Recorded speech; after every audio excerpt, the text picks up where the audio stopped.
Mesdames, Messieurs, bonsoir. Bonne fête du travail à tous et à toutes et bienvenue à cette autre édition du 20h sur Canal 2 International, édition largement dominée par la célébration aujourd'hui de la 128e édition de la Journée mondiale du travail qui se célèbre donc ce 1er mai au Cameroun. C'est sur fond de festivités et de revendications que les travailleurs l'ont magnifié.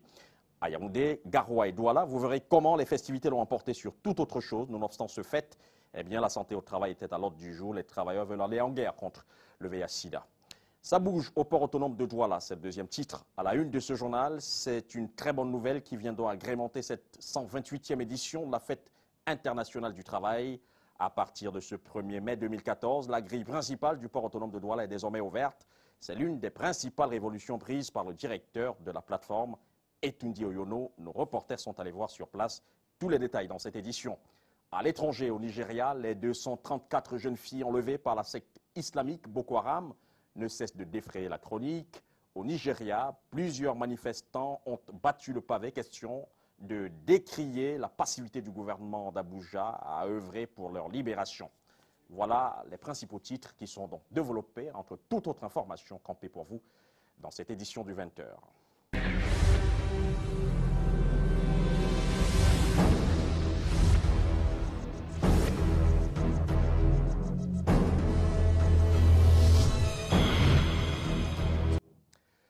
Mesdames, Messieurs, bonsoir et bienvenue. Ils sont plusieurs milliers de travailleurs à prendre d'assaut la place de l'UDEAC à Douala devant les autorités administratives présentes pour célébrer la 128e édition de la Journée mondiale du travail.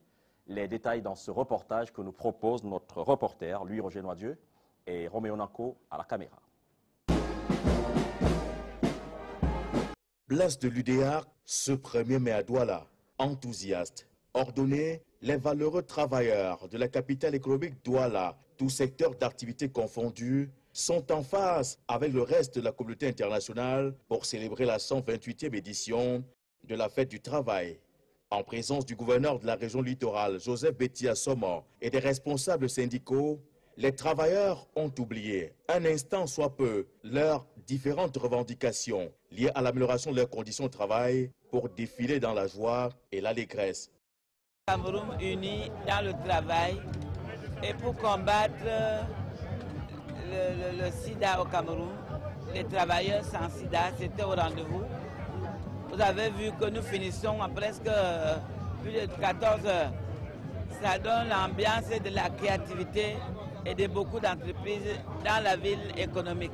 Donc, je suis très satisfait de cette manière, comme le défilé se passe bien, que tous les gens qui sont dans le défilé, donc ils font le défilé, se passe bien. Aujourd'hui, la fête s'est passée dans de très bonnes conditions parce que vous voyez, jusqu'à 14 heures, les sociétés ne font que défiler.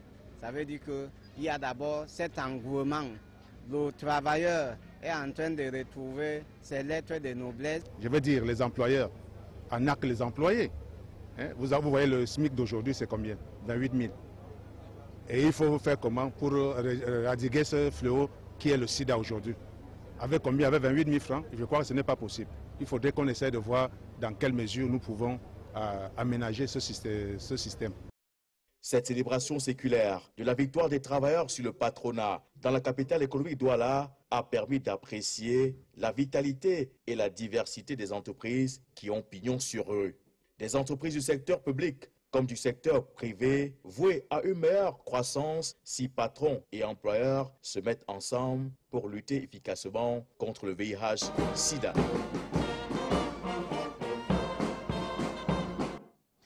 Louis-Roger Noisieux, vous parlez justement de VIH-Sida. Ensemble contre le VIH-Sida, c'est d'ailleurs le thème qui a émaillé au Cameroun la 128e édition de la Journée internationale du travail. Eh bien, on parle d'une tranche d'âge, celle située entre 35 et 39 ans, celle la plus productrice en entreprise. Il se trouve malheureusement que c'est cette tranche d'âge qui serait la plus frappée par ce virus, le virus du VIH-Sida. Évocation avec Mireille Flormanet. Le VIH-Sida est une réalité dans les entreprises camerounaises si on s'en tient à la tranche d'âge la plus touchée, qui est de 35-39 ans. Celle-ci constitue la force active d'un professionnel. Cette année, le Cameroun a choisi comme thème travailleurs camerounais, ensemble luttons contre le VIH-Sida. Lors de la dernière conférence internationale du travail en juin, l'OIT, en juin dernier, il y a eu une initiative qui a été officiellement lancée, l'initiative BCT Award. veut dire voluntary counseling and test. Initiative dans laquelle a été fortement impliqué le ministre camerounais en charge du travail, son Excellence Grégoire Ouéla, visait à dépister d'ici l'horizon 2015 au moins 5000 travailleurs dans le monde du travail.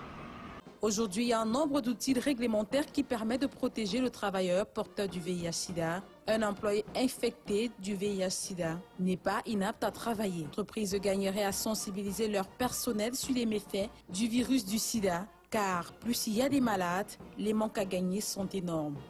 De nos jours, il y a un cadre réglementaire aussi bien international que national qui protège ce genre de personnes.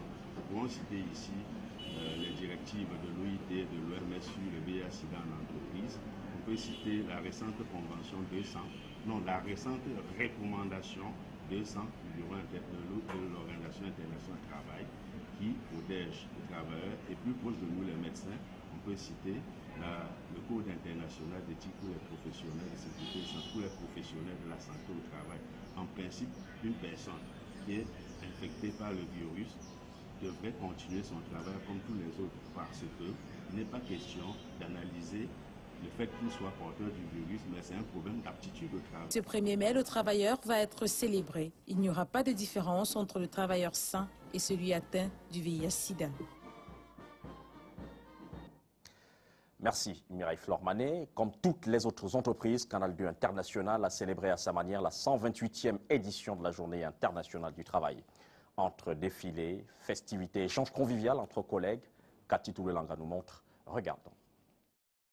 Canal 2 International s'invite à la mouvance de la célébration de la Fête internationale du travail.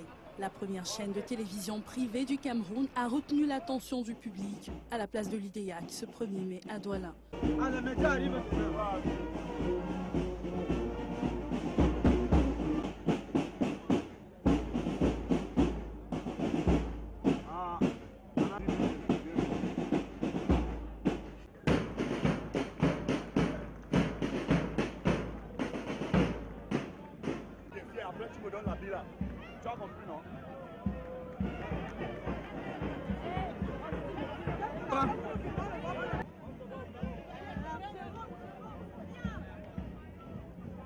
Employés, auxiliaires, membres de l'administration, tous ont regardé vers la même direction, celle d'une équipe soudée qui travaille dans la cohésion depuis 10 ans et qui est sur la voie des progrès technologiques. Et pour cela, la chaîne se donne tous les moyens nécessaires pour avoir une physionomie concurrentielle et compétitive. En ce jour, au-delà des festivités, de faire le point en même temps que l'employeur sur l'état d'avancement de la collaboration et de voir comment est-ce que l'avenir peut être abordé dans le souci de permettre un mieux-être tant de l'entreprise que de soi-même en tant qu'employé. Des équipes techniques, de la production aux journalistes, l'intention commune était de travailler à l'amélioration de l'image de l'entreprise à travers l'ouverture vers l'extérieur. Moi, je trouve que le travail en équipe est plus soudé. Et j'apprécie le fait de travailler en équipe parce que quelquefois quand on travaille en équipe, chacun vient avec des idées. Les idées sont diverses et nous arrivons à construire quelque chose de bien. Canal 2 International compte à ce jour plusieurs centaines d'employés directs et indirects et continue sa croisade vers l'émergence. Ainsi, les travailleurs ont trouvé en cette célébration l'occasion de maintenir les acquis. Nous mettons immédiatement le cap sur le septentrion camerounais pour voir comment, là-bas, les travailleurs ont célébré, comme partout dans le monde, la Journée mondiale du travail. D'ailleurs, on vous l'annonçait en titre, que la lutte contre le VIH-Sida en milieu socio-professionnel est au cœur des préoccupations et c'est aussi ce qui a d'ailleurs émaillé les préoccupations dans la ville de Garoua. Suivons maintenant le reportage que nous proposent Adamou Saliou et Bertrand Ketchwang. Boulevard Lamido Ayatou de Garoua, ce jeudi 1er mai 2014, le gouverneur de la région du Nord arrive en fanfare. Dans les tribunes, autorités administratives, chefs d'entreprise et autres responsables de la région. Garoua se joint ainsi au reste du monde pour célébrer la 128e fête du travail sous le thème « Travailleurs camerounais ensemble contre le VIH-Sida ». Ce thème qui nous interpelle tous arrive à la suite du lancement de l'initiative mondiale VCT at Work au Cameroun, à avec le soutien de l'ONU-SIDA, et dont l'objectif fondamental est de proposer des services de conseil et de dépistage volontaire et confidentiel aux travailleurs du Cameroun en général et de la région du Nord en particulier. Des prix sont remis aux entreprises vainqueurs de certaines disciplines sportives et des médailles à ceux des travailleurs qui se sont distingués. Le clou de l'événement, le défilé. Il est scindé en deux phases, pédestre et motorisé. D'abord le passage des administrations publiques, puis celui des entreprises privées regroupées dans tous les secteurs. On notera le passage de Canal 2 International aux côtés de ses partenaires. Après le défilé, les réjouissances se sont poursuivies dans les différents états-majors des entreprises.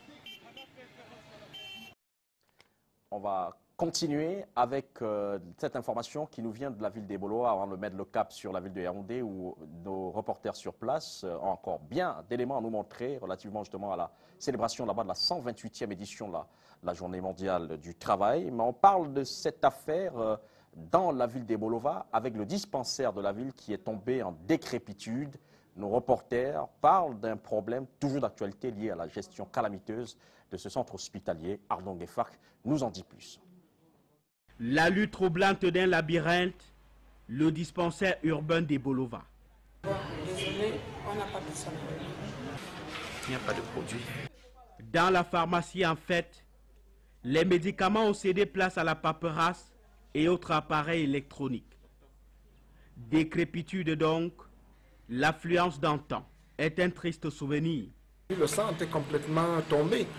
S'il y avait un patrimoine de 24 millions il y a encore quelques années, en termes de médicaments, on ne peut plus retrouver un comprimé. Le doigt accusateur est pointé sur le chef de centre. Illustration, elle a déjà été interpellée par la division régionale de la police judiciaire pour certains actes infâmes. Cette correspondance aussi datée du 20 juillet 2012, adressée à l'autorité administrative contre ses patrons, le chef de district et le régional de la santé. Ces frasques en 2 ans, dit-on, font une encyclopédie. Elle prend des actes foulant au pied des circulaires, des hautes circulaires de M. le Premier ministre, parfois des décrets présidentiels. On voit un chef de centre qui, pour des sautes d'humeur, décide de couper le code par un autre personnel qui pourtant est régulier. Nous ne pouvons pas l'admettre. Autre accusation, les comités de santé et de gestion, instances décisionnelles du centre ont été écartés par l'incriminé et le centre transformé en une véritable cacaoyère propre. Exemple, cette autorisation de retrait d'argent pour des fins inconnues et assurément personnelles. Le délégué régional de la santé prend ici le bâton de commandement. Une réunion de crise pour remettre les pendules à l'heure. Ça a été net, très net aujourd'hui. Après la chicotte, la carotte. Il faut que vous le preniez courage et il faut que vous le preniez la main. Parce que je pense que vous êtes capable, à condition que vous fassiez montre d'un petit peu de bonne volonté. L'incriminé approché nous envoie au diable avec nos caméras et micros. Arnaud Guefak, merci pour ce brillant reportage. J'en perds mon latin. On va immédiatement mettre le cap sur la ville de Yaoundé pour parler de la célébration de la journée mondiale du travail de ce côté-là avec Ebel Olinga. Bonsoir Ebel.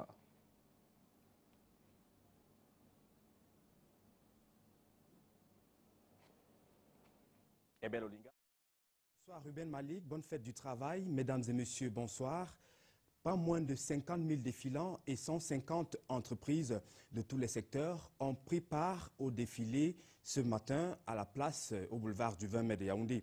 Les travailleurs de tous bords ont pris l'engagement de toujours mener le combat pour un travail décent. Les détails avec Javis Nana.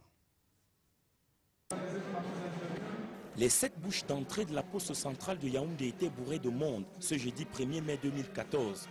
Les travailleurs par milliers ont fait le déplacement du centre-ville pour la grande parade dédiée à la 128e édition de la fête du travail. Grandes entreprises, secteur informel, organes de presse et corporations professionnelles ont répondu à l'appel du ministre du Travail.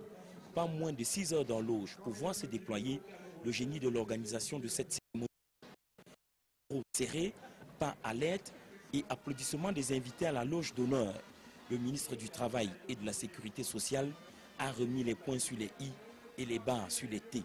Nous avons été rencontrés à Douala les présidents de confédération syndicale et les présidents des syndicats du patronat pour leur proposer un véritable pacte social de confiance et de solidarité afin de rendre le monde du travail plus vert, le monde du travail plus naturel, plus convivial, ceci à travers un meilleur partage des fruits de la croissance à retrouver.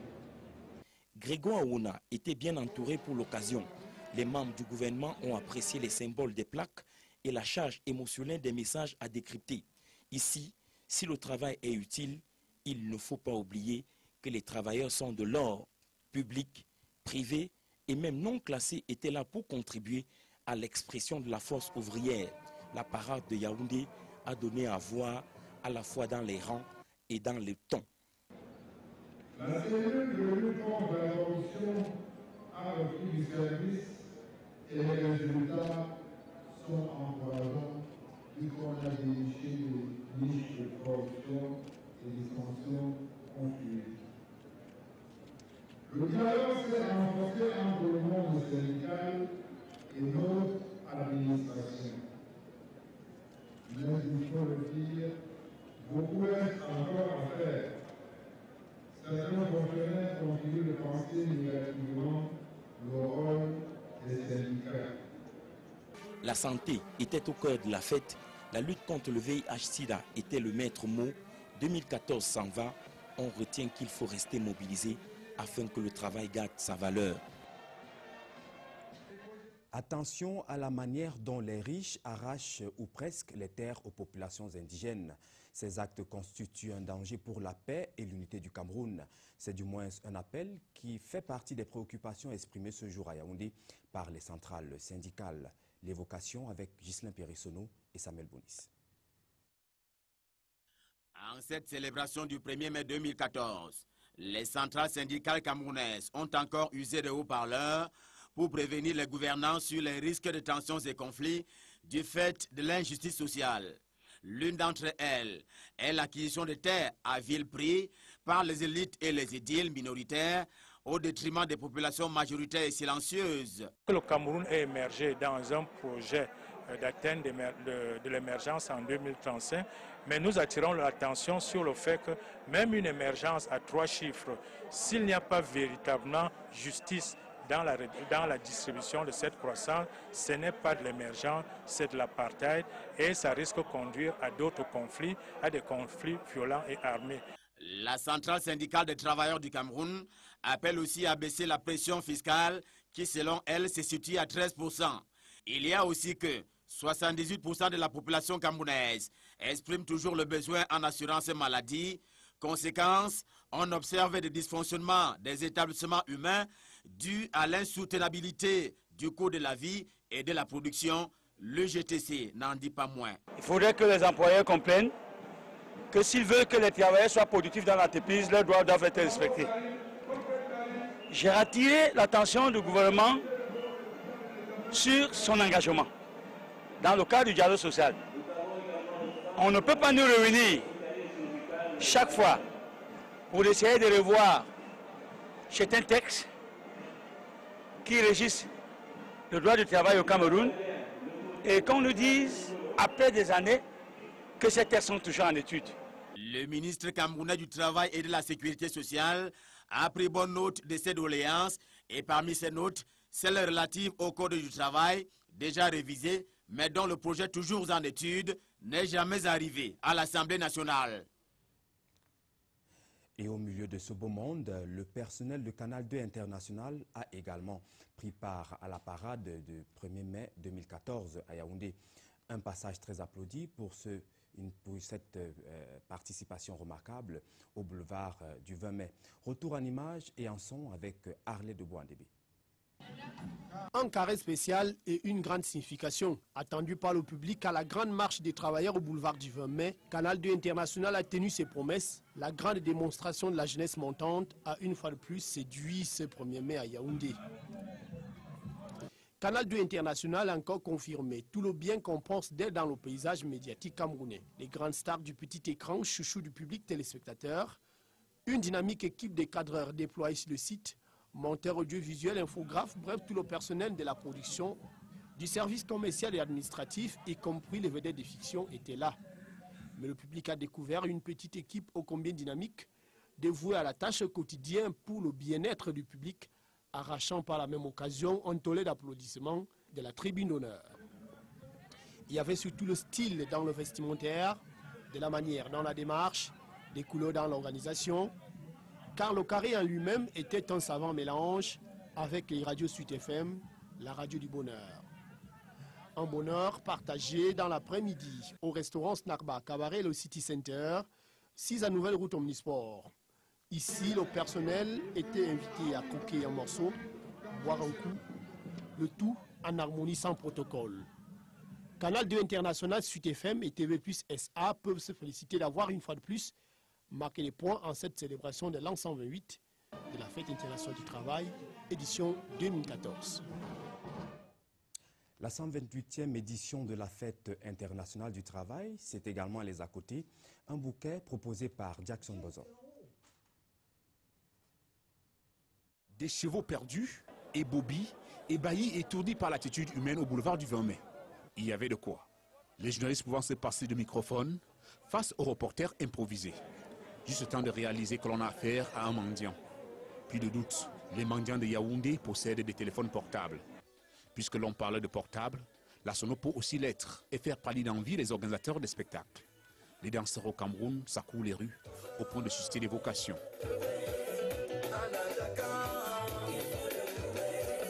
C'est des jambes, chaussures et ongles que vous voulez voir. Au Cameroun, ça se dit aussi. Lorsque marcher avec des talons devient périlleux, le gentleman de service accourt aussitôt. Et pour voir ça près, mettre des lunettes devient l'ultime recours. Morphée, quant à lui, rôde toujours et emporte avec lui quelques adeptes. Canal 2 a aussi ses conseillers en matière de séduction. Il s'agit cette fois-ci de séduire dans un autre registre. Voici un séducteur. Mesdames, le sourire et la démarche. Merci. Et la suite du 20h, c'est avec vous, Ruben Malik, à Douala. Merci Ebel Olinga pour ce cours de séduction. On va continuer avec cette information qui va réjouir les importateurs et autres usagers du port autonome de Douala, puisque la grille principale est ouverte désormais. La décision du directeur général du port autonome de Douala, Tunde Yono, prend effet ce 1er mai 2014. Une décision justement qui est la résultante d'une réunion de concertation entre le directeur général, les aconniers et les opérateurs économiques. Lui, Roger Noisier. Concertation houleuse, mais fructueuse ce mercredi 30 avril, entre le directeur général du port autonome de Douala, les opérateurs économiques de la filière riz et les aconniers. Au cœur des préoccupations, les stratégies efficaces et efficientes implémentées pour assurer la sûreté et la sécurité du port autonome de Douala, pour mieux l'organiser et surtout le décongestionner.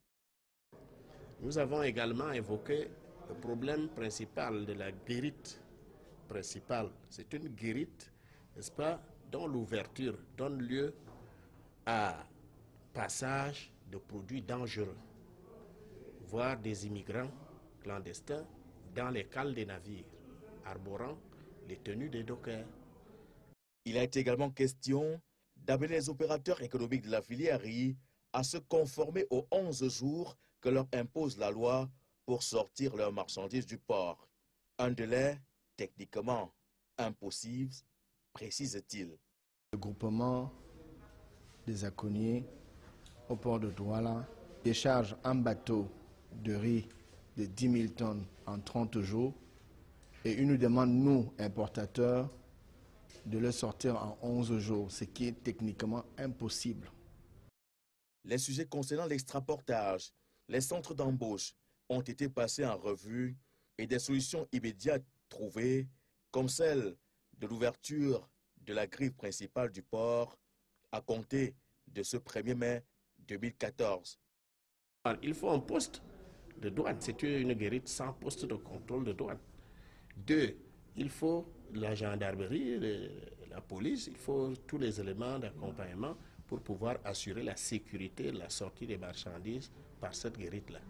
Une autre solution qui a été trouvée pour résoudre les questions d'insécurité des infrastructures, des navires et des marchandises au port autonome de Douala est la construction imminente d'une vaste clôture. Après cet élément de lui, Roger Noidi, on en vient à se poser une question fondamentale. Que se passe-t-il concrètement à la commune des Bolova 1er? La convention signée entre le PIACI et la mairie des Bolova 1er destinée aux jeunes pour une enveloppe globale de 50 millions de nos francs a été donc effective. Et vous dites, Arnaud Gueffak, que le maire de la commune des Bolova 1er a plus d'informations sur la question que vous posez au portique de cet élément. Arnaud Gueffak et Ambroise Foguet. Dans l'autre, le 659e dossier qui s'ajoute à la pile.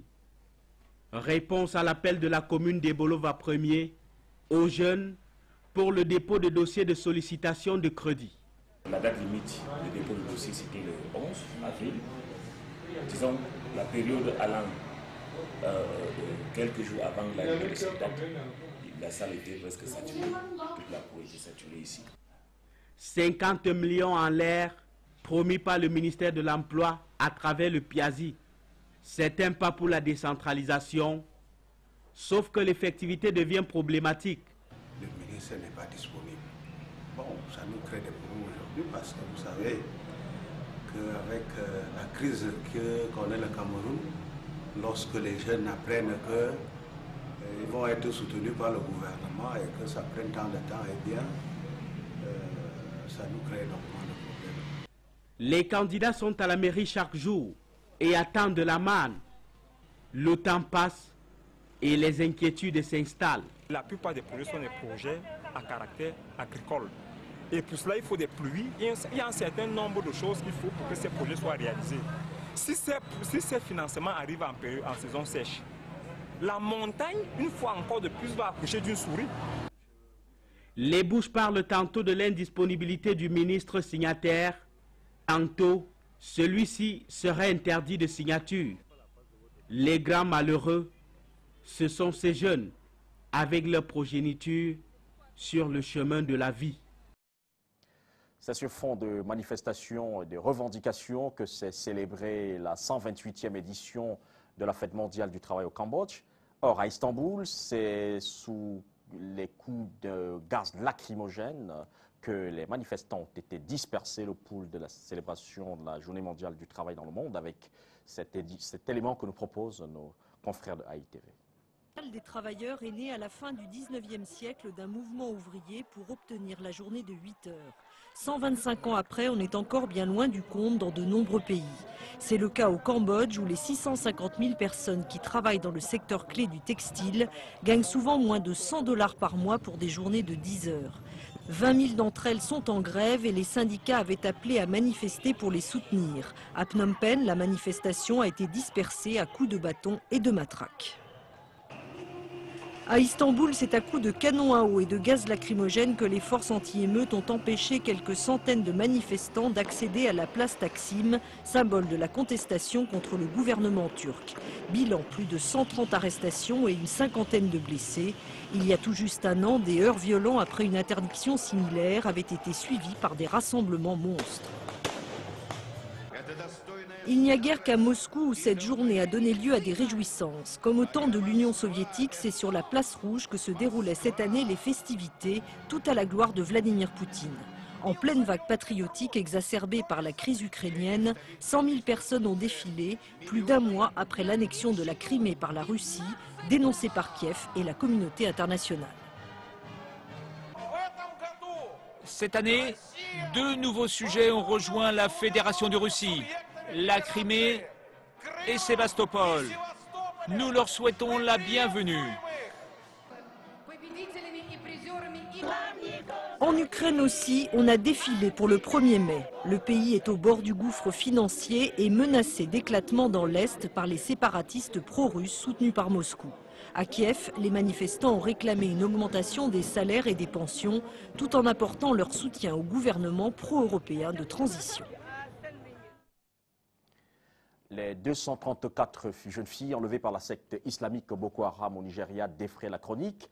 Les manifestants sont montés au créneau pour dénoncer la passivité du gouvernement d'Abuja à œuvrer pour la libération des 234 jeunes filles. J'avais une interview de AITV pour plus d'informations. Ils sont plusieurs centaines à battre le pavé pour exprimer leur ras-le-bol. Ces manifestants portent un message « Bring back our girls », ramenez nos filles. La marche vise à protester contre l'incapacité des autorités fédérales nigérianes à retrouver la trace des 234 jeunes filles enlevées par Boko Haram. Nous sommes tellement frustrés à l'idée de savoir que 234 enfants peuvent disparaître et qu'il n'y a jusqu'à présent aucune explication cohérente sur les opérations de recherche et de secours qui sont actuellement menées pour obtenir leur libération. Depuis mardi, des manifestations hostiles à Boko Haram se multiplient dans de nombreuses localités du Nigeria. Elles interviennent une semaine après l'appel à un front uni contre la secte islamiste. L'appel lancé par des leaders traditionnels et politiques du pays est repris par la quasi-totalité de la population nigériane. Chacun de nous doit faire quelque chose pour stopper cette insécurité grandissante que nous observons dans le pays, et en particulier dans le nord-est. L'état de Borno dans le nord-est du Nigeria est considéré comme le fief de Boko Haram, dont le nom signifie « l'éducation occidentale est un péché ». C'est dans celui-ci de Chibok, une ville de la région, que la secte islamiste a enlevé il y a 2 semaines 234 filles. Ces enfants dont l'âge varie entre 12 et 17 ans. Mesdames et messieurs, c'est sur ce que nous mettons un terme à cette autre édition du 20h sur votre chaîne de télévision Canal 2 International. L'information, quant à elle, continue sur votre chaîne de télévision. Merci de rester des nôtres. À demain, 20h, pour une nouvelle édition du journal. Canal